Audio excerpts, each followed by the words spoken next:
Okay, we're going to be talking about mean, mode, and median in the area of descriptive statistics for this section. First of all, we need to discuss what is central tendency, because without an understanding of this, the rest of this section may be somewhat confusing. Now, a measure of central tendency is a way that we organize and describe data to see and understand how the data falls out and comes together in a meaningful way. We want to find out how it clusters, where these clusters are occurring, and so that we can have a better idea to understand where the problematic issues are going to be. So one of the distributions that we use in central tendency is called a normal distribution. Now, if you remember, going back to that bell curve, 67% of all students are considered to be in the normal range. Now, what that means is that hypothetically, a normal distribution represents the way that a test scores would fall out if it were given to every single student in the same age or in the same grade for the population that the test was designed. So in other words, if we're giving an IQ test and we think, well, you know, it's possible that every child in the United States might, we want to make sure that everybody's falling into this group. This would be a test that everybody would take.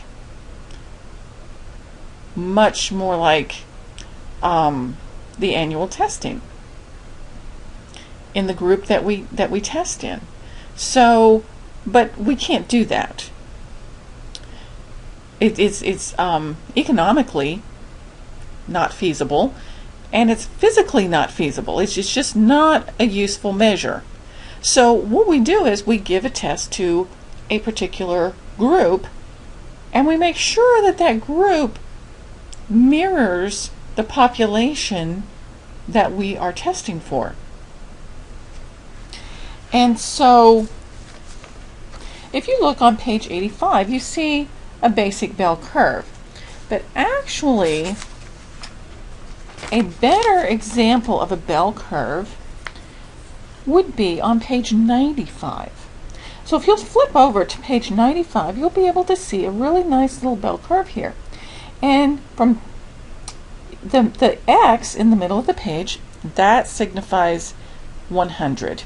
Okay? 34.13 on either side, which is really about a little over 68%. It varies. But that is going to be your normal, or what we consider the average range. Okay? Now, as it goes up and down on either side, this whole area, this whole little bell curve, is what we're talking about of central tendency. The central part, the average part, that's what we're talking about. And so what we're doing is we're finding a way to hypothetically organize the results of the data.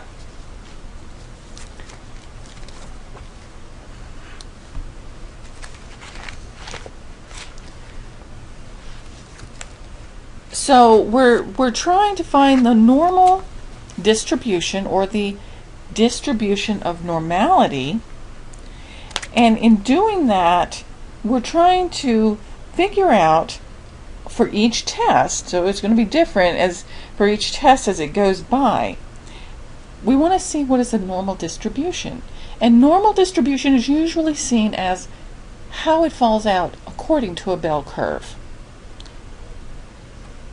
So then we want to look at the mean. So what exactly is the mean? The mean is an average score. Now this is usually from 0 to 100. That's what we're talking about averages, okay, on a percentage range. And so if you look at the bottom here, we have a data set, 90, 80, 75 down to the bottom. We want to know what the average of that is, or the mean. And sometimes you will see a mean denoted in the text as an X with a bar over it. That is the statistical meaning signal sign for mean. So it's sometimes called bar X or X bar. And sometimes you will see a Greek M with not a Roman M, but a cursive Greek M used to denote the mean. But generally speaking, when I'm talking about it, I will write it out. And I usually call it the mean to differentiate from what I'm talking about when I say I am meaning. So you're going to need to recognize that if you see an article in front of it, I'm talking about the average, the mean. And so it's found by just calculating the simple average, and it can be highly susceptible to extreme scores. For example, what is actually the average of scores, the normal scores? Do we have a lot of 100s? Not really. But then we drop from 100 down to 60. Now, where do these scores typically congregate? It's actually from 80 to 100, or really from 75 to 100. This 60 could be seen as an outlier because we've got 30% of our scores. That 65, it's, it kind of makes you think, well, okay, but we've got it 60, 65, 70, 75. We've got a couple, 3 or 4 here at 80, 1 at 90, and 1 at 100. But that 60 could very easily be seen as an outlier because it is quite a ways off from some of these other scores. So sometimes it can be controlled by eliminating the extreme scores. So we would eliminate the 100 and the 60, and then we would redo the data set and see how far off we are. Now, a mean difference, test results need to be interpreted with caution. Okay, so we want to see if there's any differences in those means. Then we want to be interpreting those test results with extreme caution. And this often happens when we're testing in cultural and linguistically diverse groups, because often you'll find a different mean score. So when you're using, say, the key math, you're going to want to do that score. You're going to look at it. Okay, was this person Hispanic or African American? Yes. Well, we need to see if there is a score range, or did they norm this test based on just a white population, on a combined population, or did they actually put in there, show us the Hispanic and African American means? Because it's going to be very important that you look at those when you are testing a child. Now, with mode, it gets a little more confusing. Now, it's important to know how students perform as a group, or where their scores grouped at. So what are we going to look at as excellent, average, and poor? Now, this is sometimes referred to by students as grading on a curve, but we also do this in testing. Now, frequency distribution, if you want to look at page 85, then you'll be able to see the data set, but I also have it right here for you. So we've got a data set, and we're going to be looking at these numbers.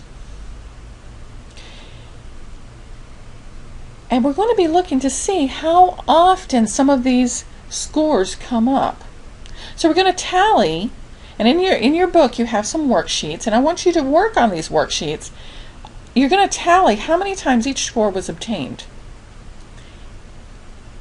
Then you're going to look to see which score occurs the most often. Now it can come up in two or three different ways. It's called a bimodal distribution or a multimodal distribution. Now what I'm showing here is a bimodal. So we have two modes, because you can have a test where you have, sometimes we say, oh, the mode is the number that occurs the most number of times. Well, what if you have, like as in here, you have anything, so I counted twos, so we had 2 100s, okay? But we also had 3 scores of 79. So anytime you have a score that repeats itself a number of times, and in a small group you would say 2, you would repeat that one, you would check that one. But anytime you have repeating scores, you want to look at those scores very closely to find out what is going on. Now I use this whenever I'm grading your papers, when I'm looking at, after you've taken a quiz or test online, I go into the item distribution, and I look at this because I want to know which test items, especially if I have a test item that has several people getting it wrong, then I want to go in and see if something's wrong with that test item. Did it transfer over incorrectly? Is it written in a way that it could be confusing? You know, so there are several things that can happen when a test item is being missed. And so that's how I use it. But we can also use it to see what's right with it. And so here we have, we have our bimodal. But what if, say, this 68 down here, if it had been repeating itself 2 or 3 times, then we might have had another circle over here, and then we would have had a multimodal distribution. So, and you can look at these on page 85 and 86, and the multimodal has